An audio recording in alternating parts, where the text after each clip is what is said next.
Coming up on Valley News Live at 6, a special session for Fargo Public Schools gets heated today. Badges or boots? Day one of an annual competition is wrapping up.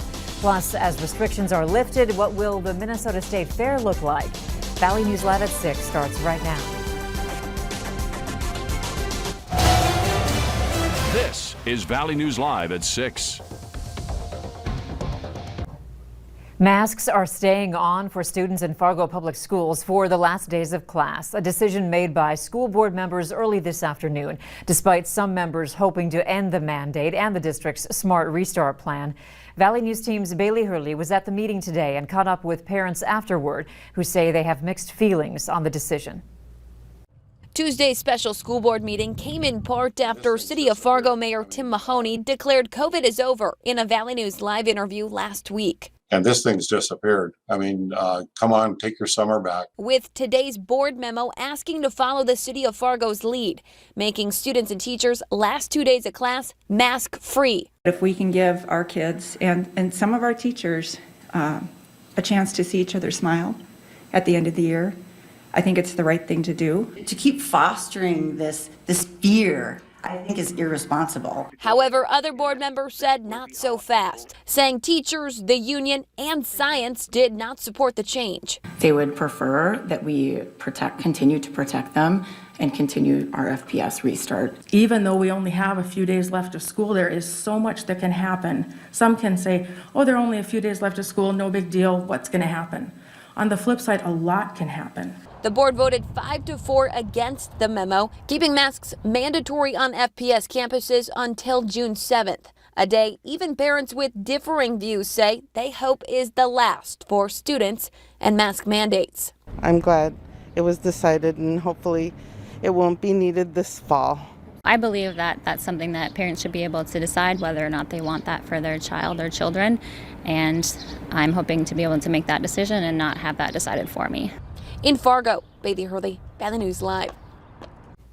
In a letter ready this afternoon, epidemiologist Brenton Niesemeyer with the North Dakota Department of Health stated Cass County and the state will still have work to do when it comes to reaching herd immunity, saying, quote, COVID is still circulating in our community and is not gone.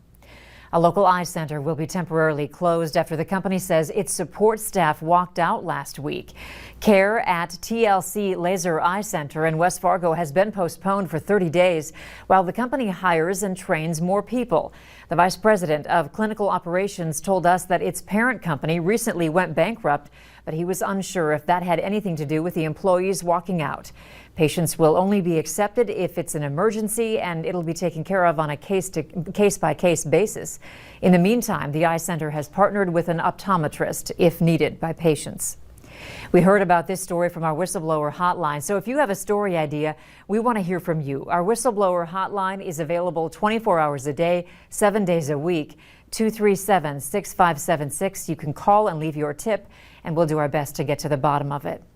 We now know the name of the man killed in a motorcycle crash on Friday.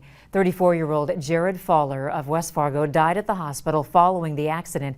It happened in the 4200 block of 9th Avenue Circle South just after 9:30 Friday evening. Fargo police are looking to speak to anyone who may have witnessed the crash, including the driver of a white four-door car with tinted windows. Anyone with information can call Fargo police at the number on your screen. Memorial Day marks the beginning of the 100 most traveled days. It begins Memorial Day weekend and ends Labor Day weekend.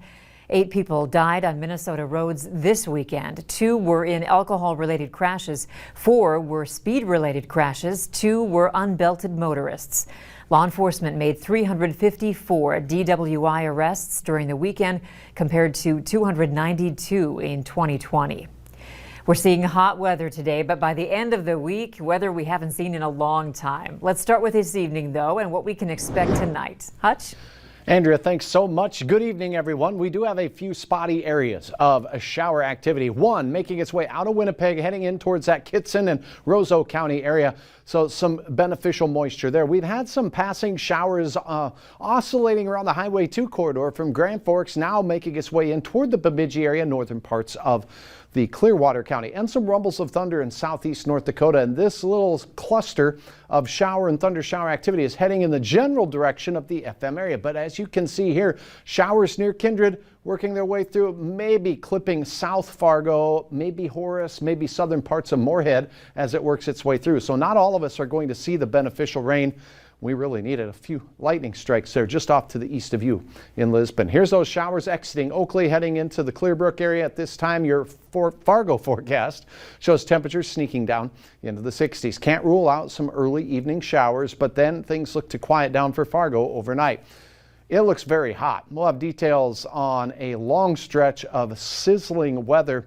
Some tips to keep in mind. Make sure you're keeping your house shaded and yourself hydrated. I'll have details in your hour-by-hour forecast here and how hot we get in a moment. Okay, thanks, Hutch. The Minnesota Department of Natural Resources has issued an emergency rule that temporarily stops the movement of farm deer in the state. This after the DNR discovered chronic wasting disease in white-tailed deer at a farm in Beltrami County. The DNR commissioner says it's a serious disease that poses a risk to wild deer and required emergency action. The rule goes into effect today and runs through the end of July. It doesn't apply to deer being transported to slaughter. Derek Chauvin was ordered into federal custody today following his first court appearance pending formal federal charges in the death of George Floyd.